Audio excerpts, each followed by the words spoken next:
आपने देखा कि कैसे जो रोगी होते हैं वो अपने रोग को ठीक कर पाते हैं स्वस्थ विचार आश्रम से उपचार लेने के बाद। और ये कोई चमत्कार नहीं है, ये एक विज्ञान है और प्रकृति के द्वारा दिया गया विज्ञान है, जिसका उत्सर्जन हमारे पूर्वजों द्वारा हुआ है, ऋषि मुनि संतों के द्वारा हुआ है।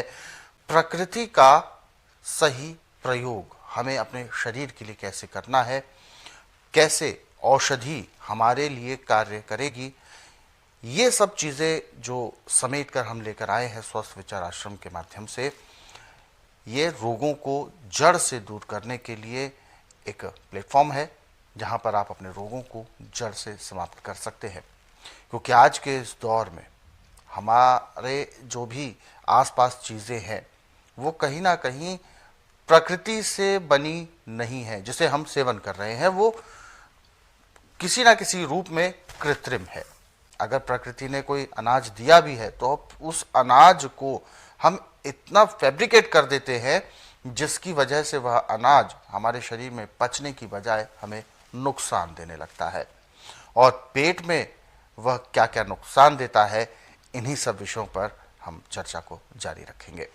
गुरुजी, पेट में जो अनाज नहीं पचता या पेट में घाव हो जाते हैं, बहुत सारे इन्फेक्शंस बनते हैं जिसमें अल्सर भी एक मेन इन्फेक्शन है, तो इस बीमारी को आप किस दृष्टि से देखते हैं और इसके पीछे क्या कारण मानते हैं कि ये क्यों इतना ज़्यादा इन्फेक्शन इसमें उत्पन्न होता है पेट में?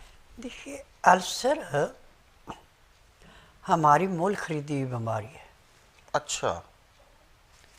जब आप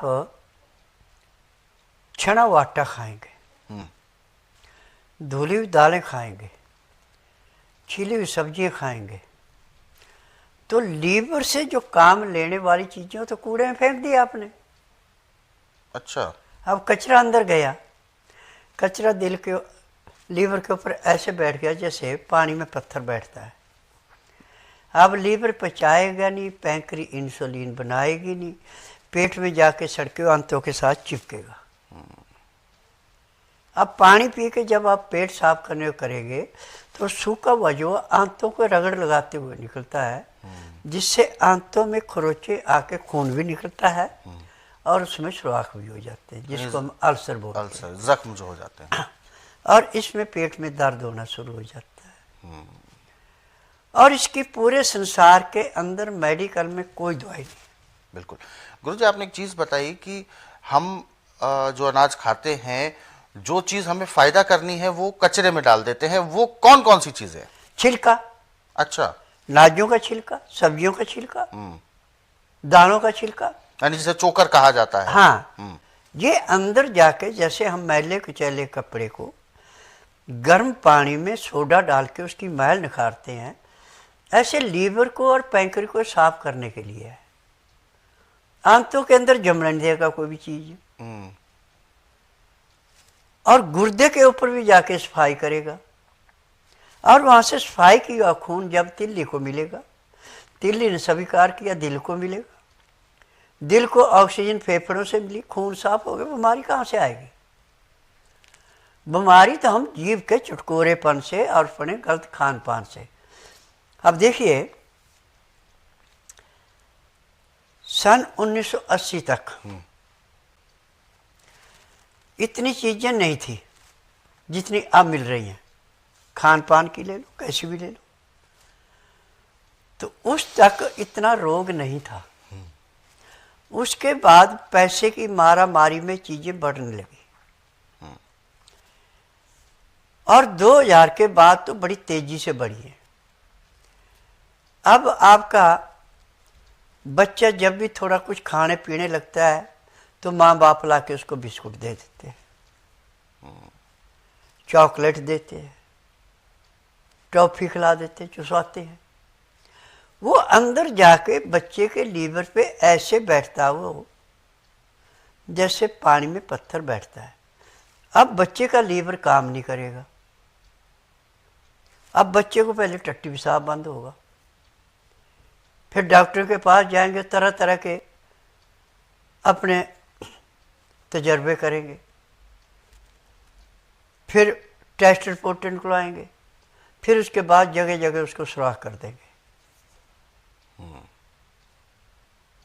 अब एक बच्चा जो मेरे पास पानीपत से आ रहा है, 4.5 साल का बच्चा है, ये टट्टी पेशाब बिल्कुल बंद हो गया था और नाक से लिक्विड देने की नाली लगा रखी थी, तेल की मालिश कोई नहीं, दवाइयों पे वो लिक्विड दवाइयाँ दे के बच्चा और भी ज़्यादा परेशान हो गया था। जब मेरे पास आए मैंने कहा भी पहले तो ये चीज़ें बंद करो, और जब तक हम इसके तेल की मालिश नहीं करेंगे और दवाइयाँ मुंह से नहीं देंगे मैं कुछ नहीं कर सकता इसका। सारी चीज़ें बंद कराई। आज वो बच्चा टट्टी पेशाब करने लगा, अब उसको भूख का पता लगने लगा।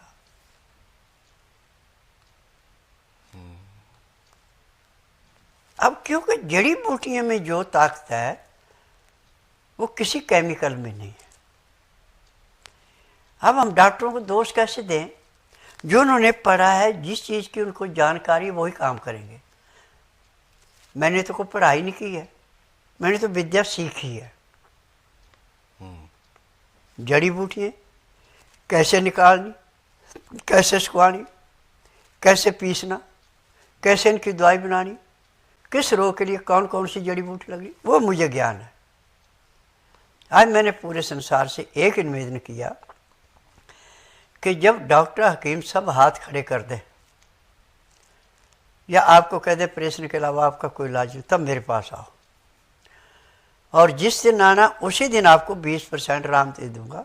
यदि रात 10 बजे के बाद आपने कुछ नहीं खाया पिया, यदि नब्ज में आपने पानी भी पी लिया, सुबह भी आ गया, मैं दवाई नहीं दूंगा। यह है। और उसके बाद फिर रोगी कितने दिन में ठीक होता है? देखिए, अल्सर वाले को पहले दिन मिल जाता है 10 से 15% आराम, और 1 महीने में टोटली अल्सर समाप्त हो जाता है।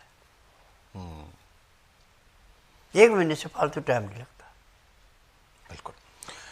तो ऐसे जो अल्सर से संबंधित समस्याओं से ग्रस्त ऐसे रोगी थे, उन्होंने अपने रोगों को जड़ से समाप्त किया है, और ठीक होने के बाद जब वह अपना अनुभव बताते हैं, वो भी कैमरे के सामने अपना अनुभव बताते हैं, तो उनका जो हर्ष है, जो उनका सुकून है, वो देखने और सुनने लायक होता है। आइए आपको भी सुनवाते हैं और दिखाते हैं कि किस तरीके से ठीक होने के बाद रोगी का जो एक आनंद है वो छलक कर बाहर आता है। लगभग 2 साल से पीड़ित है, और हम कई जगह पर मल्टीनेशनल जो बड़े हॉस्पिटल हैं उनमें भी गए, छोटे हॉस्पिटल्स में भी हम इलाज करवा करके थक चुके थे कि कहीं से भी कोई आराम नहीं आ रहा था। डॉक्टर्स ने बताया कि इनको अल्सर कोलाइटिस हो गया है और जिसका कि कोई स्थायी इलाज नहीं है। इसके लिए या तो इनकी आंत का ऑपरेशन करना पड़ेगा, आंत काटनी भी पड़ सकती है, साथ ही इनको हेपेटाइटिस सी भी है, अर्थात इनका लीवर भी बहुत ज़्यादा खराब हो गया है। जब हम यहाँ पहुँचे तो गुरुजी ने केवल नाड़ी देख करके ही हमें रोग के बारे में बता दिया। हमने रोग के बारे में गुरुजी को कुछ नहीं बताया था कि क्या है क्या नहीं है, लेकिन गुरुजी ने केवल नाड़ी परीक्षण से ही रोग के बारे में बता दिया। उसके बाद खाने के लिए दवाएं दी, और वो दवाएं जो हैं 1 घंटे के बाद दोबारा से रिपीट करवाई कि दोबारा 1 घंटे बाद फिर से ये दवाएं लें। उसके बाद एक तेल से पूरे शरीर पर मालिश करवाई और एक्यूप्रेशर करवाया, जिसके बाद आज लगभग 5-6 घंटे के इलाज में ही मेरा भांजा बहुत बढ़िया महसूस कर रहा है, और अब हमें उम्मीद लग गई है कि ये यहाँ से बहुत अच्छे से बड़े थोड़े ही दिनों में अच्छे से ठीक हो जाएगा। मैं दर्शकों को यही कहना चाहूँगा कि अगर आप भी कहीं से इलाज करवा के थक चुके हैं तो कृपया कम से कम एक बार तिलंगपुर कोटला फेज़ 2 में गुरुजी का आश्रम है, वहाँ जरूर आएं, अपने रोगी को दिखाएं। हो सकता है कि आपका इलाज बहुत थोड़े समय में, बहुत कम खर्च में संभव हो जाए, और आप कष्टकारी ऑपरेशन से या अन्य जो बड़े हॉस्पिटलों में आपको कष्टकारी टेस्ट किए जाते हैं, ऑपरेशन किए जाते हैं, उनके बिना ही आपका बहुत बढ़िया से इलाज हो जाए, और वो भी आयुर्वेदिक पद्धति से, बिना आपके शरीर का कोई अंग काटे हुए, बिना कोई चीरा फाड़ी किए हुए। मेरा नाम नरेंद्र कुमार है।